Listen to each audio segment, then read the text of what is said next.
को संभालने की? बात ये है, जब मुगलों का राज रहा तब हिंदू खतरे में नहीं हुए, जब अंग्रेजों का राज हुआ तब हिंदू खतरे में नहीं हुए। अब कैलाश विजयवर्गीय, जिनको हिंदू सम्राट कहते हैं, नरेंद्र मोदी, उनके राज में हिंदू संकट में कैसे हो गए? और यदि है, वाकई संकट में है, तो ये उनका एक, मैं समझता हूँ नरेंद्र मोदी जी के ऊपर एक पीछे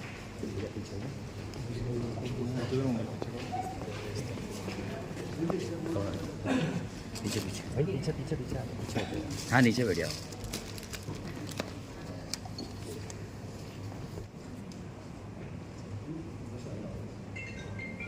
भाई थोड़ा सा कैमरा पीछे कर ले, जूम मार ले। मैं नहीं अपने क्या नाम है? मैं आपसे कहता हूँ, हमारे लिए ये खतरे की घंटी है। इस देश के युवाओं को 3 चीज़ें बिगाड़ रही हैं। एक, ड्रग्स, और ड्रग का जिस प्रकार से एक प्रचलन बढ़ गया है, जिसमें कि कैप्सूल में अब आने लगा है, और ये सारा कैप्सूल का जो धंधा है ये चलता है नासिक से। जितनी वहाँ पे नासिक में कैप्सूल, ये एमडी ड्रग बनती है, उसी का एक हमें भोपाल में देखने को मिला। तो सबसे ज़्यादा खतरा आज ड्रग्स का है युवकों के बीच में। नंबर 2, ये ऑनलाइन गेमिंग से युवक आज बहुत ज़्यादा लुट रहे हैं। हर कोई एक दिन में अरबपति करोड़पति बनना चाहता है, इसलिए ऑनलाइन गेमिंग बंद किया जाना चाहिए। मैं इसके खिलाफ हूँ। तीसरा, शराब का प्रचलन भी युवकों में बढ़ता जा रहा है। हम निवेदन करेंगे कि मोहन भागवत जी, आप सदाचार की बात करते हैं, कैलाश विजयवर्गीय जी आप सदाचार की बात करते हैं, आपकी नाक के नीचे ड्रग युवकों के बीच में बट रहा है, उसके बारे में आपका एक बयान नहीं देखा हमने। भोपाल की फैक्ट्री में नारकोटिक कंट्रोल ब्यूरो 15 दिन से भोपाल रह रहा था, जानकारी ले रहा था। गुजरात की पुलिस उनके साथ आई हुई थी, जो 15-17 दिन से वहाँ थी, लेकिन मध्य प्रदेश की पुलिस को, भोपाल के कमिश्नर पुलिस को कोई जानकारी नहीं थी।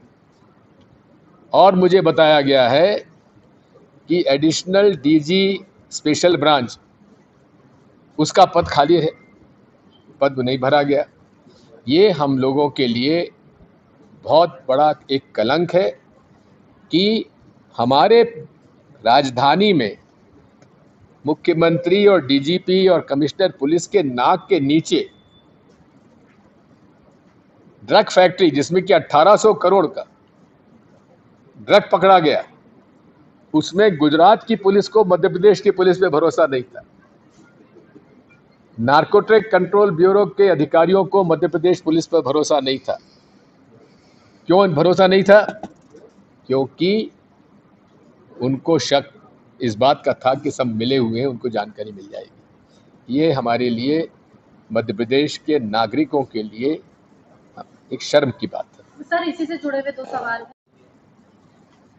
बात वही है हमारी। आज हमारा विवाद संघ से क्या है?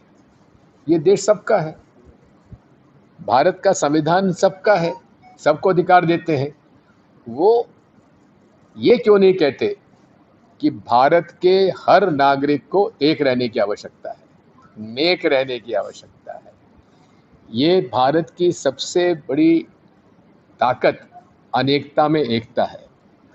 और यदि आरएसएस या मोहन भागवत जी सनातन धर्म का पालन करते हैं, तो हमारा सनातन धर्म कहता है पूरा विश्व हमारा कुटुंब है, सर्वधर्म समभाव, सारे धर्मों का सम्मान करो। फिर केवल एक वर्ग एकजुट हो, तो ये तो हमारे समाज, हमारे भारत और भारतवासियों को ये तो बांटने का एक वो है। हमारा तो एक ही नारा है, हम लोग भारतीय पहले हैं, वी आर इंडियंस फर्स्ट। हम पहले भारतीय हैं और हमारे अधिकार भारतीय संविधान के माध्यम से चलते हैं और भारतीय संविधान और सनातन धर्म में एक रूपता है जो सबको समान एक नज़र से देखे। सर, संजय पाठक घटना में पहुंचे और विवाद हुए, सर आप किस तरह से देखते हैं? क्योंकि इनके जो मौलवी मौलाना है वो भी कहते हैं कि ऐसे नाच गान के कार्यक्रम में उन लोगों को नहीं जाना चाहिए। मैंने आपसे कहा, देखिए एक बात सुनिए, मैं सांस्कृतिक कार्यक्रमों में कौन कौन सा सांस्कृतिक कार्यक्रम हो रहा है उसमें सबको आमंत्रित करना चाहिए, इसकी क्या आवश्यकता है। अब हम ईद मिलन में भी जाते हैं, होली मिलन में भी जाते हैं और गरबा जो है ये हमारा गुजरात से आई हुई संस्कृति है, यहाँ तो अब बड़ी लोकप्रिय हो गई है। हम तो चाहते हैं कि इसमें एकता नज़र आए, एक रूपता हो, सबको आने का अवसर मिले। हमारे हिंदू संगठन ज्यादा हावी दिखाई दिए गरबों में, कई बजरंग दल के लोग। बात ये है, फिर आप वही बात करेंगे जो मोहन भागवत करते हैं, जो कैलाश विजयवर्गीय करते हैं, शायद उनके प्रश्न आपको दे दिए जाते हैं पूर्व में। नहीं सर, सर, भोपाल में ड्रग